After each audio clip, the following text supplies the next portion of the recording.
जय श्री कृष्णा दोस्तों।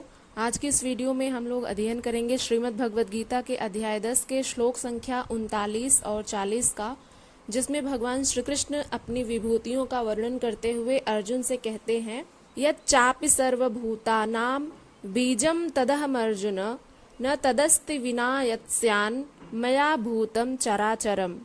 अर्थात भगवान श्री कृष्ण कहते हैं, हे परंतप, हे अर्जुन, यत् चापि सर्वभूतानां बीजम तदहम अर्जुन। बीजम अर्थात मूल जो होता है, समस्त भूतों की उत्पत्ति का जो मूल कारण है वह मैं हूँ।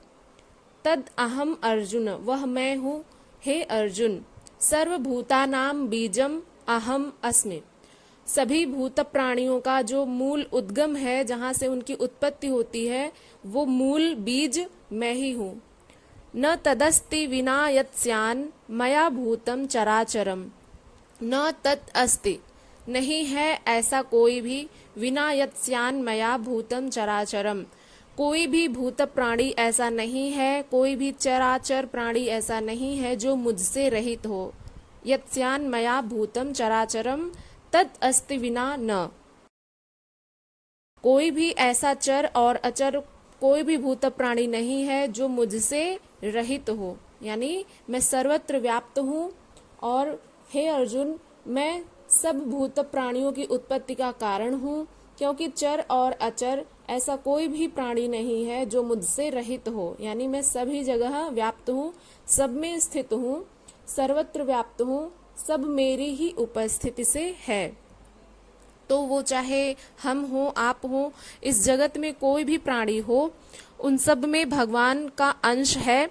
इसलिए भगवान श्री कृष्ण यहाँ पर अपनी विभूति का वर्णन करते हुए अर्जुन से कहते हैं कि ऐसा इस जगत में कोई भी चराचर प्राणी नहीं है जो मुझसे रहित हो, यानी वो अगर स्थित है इस जगत में, सांस ले रहा है, अपना जीवन यापन कर रहा है, तो समझ लो कि उसमें मेरा अंश स्थित है, उसमें मैं हूँ।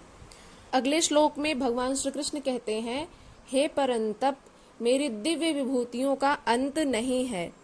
वो श्लोक इस प्रकार से है, नान्तोऽस्ति मम दिव्यानां विभूतीनां परंतप, एष तद्युषतः प्रोक्तो विभूतेर्विस्तरो मया।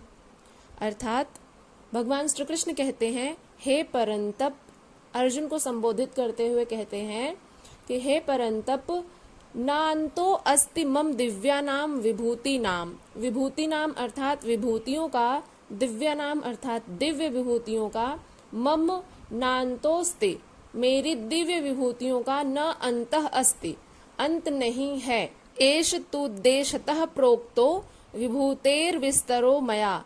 अर्थात मैंने अपनी इन विभूतियों का तो प्रोक्तो यानी कहा है, तू देशतः यानी अत्यंत संक्षेप से, बहुत ही संक्षिप्त करके अपनी इस अनंत विभूतियों का वर्णन मैंने तुम्हारे सामने बहुत ही संक्षिप्त में वर्णन किया है, वरना मेरी विभूतियां तो अनंत हैं। मैंने अपनी विभूतियों का यह विस्तार तो तुम्हारे लिए बहुत ही संक्षेप से कहा है, एक देश से कहा है, लेकिन मेरी ये जो दिव्य विभूतियां हैं इनका कोई अंत नहीं है। अतः मैंने तुम्हें केवल समझाने के लिए ही इन विभूतियों का वर्णन अत्यंत संक्षेप में किया है। हे परंतप अर्जुन, मेरी दिव्य विभूतियों का अंत नहीं है। अपनी विभूतियों का विस्तार तो मैंने संक्षेप में कहा है, वस्तुतः वे अनंत हैं। इस अध्याय में कुछ ही विभूतियों का स्पष्टीकरण किया गया है, क्योंकि अगले ही अध्याय में अर्जुन इन सबको देखना चाहते हैं। प्रत्यक्ष दर्शन से ही विभूतियां समझ में आती हैं, और विचारधारा समझने के लिए इसी से थोड़ा अर्थ दिया गया है। भगवान श्री कृष्ण ने यहाँ पर संक्षेप में अपनी विभूतियों का वर्णन किया है, और अब अगले अध्याय में यानी 11वें अध्याय में हम लोग भगवान श्री कृष्ण के दिव्य विभूतियों को देखेंगे। देखने का भाव यह है कि अर्जुन देखना चाहते हैं उन विभूतियों को। अभी तक तो उन्होंने केवल सुना है, लेकिन जब महाभारत में भगवान श्री कृष्ण अपने विराट स्वरूप में आते हैं तो उन विभूतियों का प्रत्यक्ष दर्शन अर्जुन करते हैं। तो उनका वर्णन हम लोग 11वें अध्याय में करेंगे। यहाँ तक कोई भी संशय हो तो आप लोग निसंदेह पूछ सकते हैं, और चैनल पर यदि नए हैं तो सब्सक्राइब करके बेल आइकन को प्रेस कर लीजिएगा, ताकि आने वाली हर वीडियो की नोटिफिकेशन आपको मिलती रहे। ये वीडियो यदि आपको पसंद आई हो तो इसे अपने दोस्तों के साथ शेयर करिएगा, कमेंट करिएगा। मिलते हैं नेक्स्ट वीडियो के साथ, तब तक के लिए अपना ध्यान रखिएगा। हरे कृष्णा।